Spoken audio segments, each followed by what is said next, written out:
in Puerto Rico on Sunday. The Coast Guard continued its search and rescue efforts in the waters near Descheco.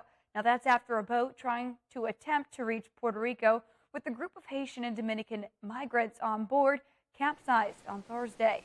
Jeffrey Quinones, a spokesperson for the Customs and Border Protection Services, said that 8 Haitian migrants rescued from the capsized vessel have all been released from an Aguadilla hospital and are currently at the Border Patrol station. Of the estimated 72 people on board, a total of 38 have been rescued this far, and 11 people, all said to be women, have died.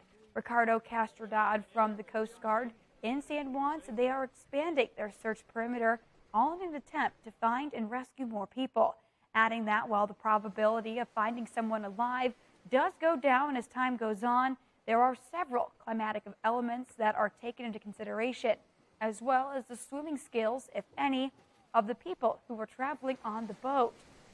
Going on to say that these waters are much warmer, which does increase the chance of survival.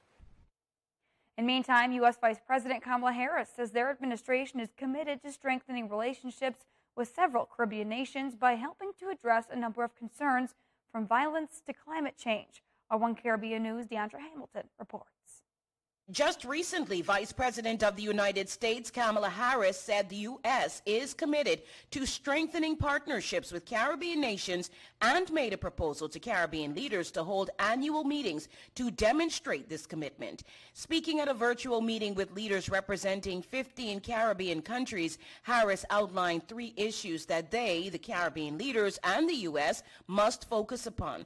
These are economic recovery, security, and climate change and energy. In giving her opening remarks, the Vice President highlighted why that focus was crucial and how the United States can assist. The United States is the Caribbean's biggest economic partner. This partnership benefits the economy of the United States, just as it benefits your economies. So we will explore today how we can strengthen that economic partnership.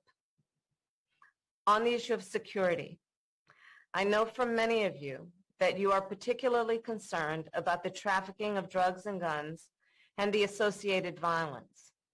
That is why today's agenda includes a discussion of additional funding and other support the United States can offer to reduce violence in the region. And third, we will discuss the urgent issue for our entire planet, the issue of the climate crisis. In particular, we will discuss ways to strengthen your climate resilience and to accelerate the transition to a clean energy economy. Harris also mentioned that the leaders' input on the issues would help to guide the U.S. effort in the months and days ahead. Some of the Caribbean nations represented at the virtual meeting were the Bahamas, Barbados, Belize, Dominica, Dominican Republic, Haiti, Guyana, Jamaica, St. Kitts and Nevis, St. Vincent and the Grenadines, Suriname, and Trinidad and Tobago. And that was our Deandra Hamilton reporting there. Well, meantime, JetBlue wants Spirit Airlines, and the company is willing to stage a hostile takeover to get it. Now it's the latest twist in industry battle for the low-cost carrier. Spirit has already rejected a takeover offer from JetBlue, deciding to merge with fellow budget airline Frontier instead. But JetBlue isn't backing down, and it's going straight to Spirit's shareholders. It's urging them to vote against the Frontier deal, and it's offering its own all-cash offer of $30 per share. And Grenadians will go to the polls to elect a new government on June 23rd. Prime Minister Dr. Keith Mitchell gave the date following weeks of dropping hints that general elections could be soon. Nomination day will be June 1st. The 75-year-old Mitchell, whose new National Party will be seeking a 3rd consecutive term in office, rang the election bell at a political meeting over the weekend.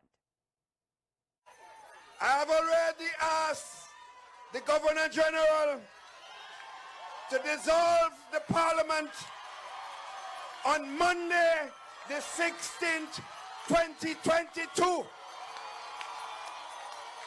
Monday, May the 16th, 2022.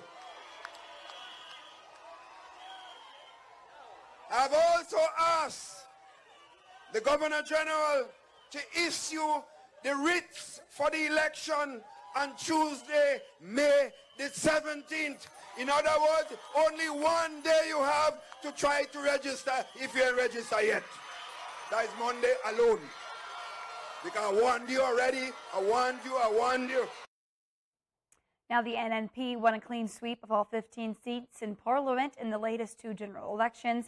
And Prime Minister Mitchell said Grenadians had a clear choice in this upcoming election, which he said would be his one for the road. In a world of hostilities and uncertainties, in a world trying to find its way from a pandemic, in a country that wants steadfastness and clarity, we are asking you to keep this nation in the safest hands.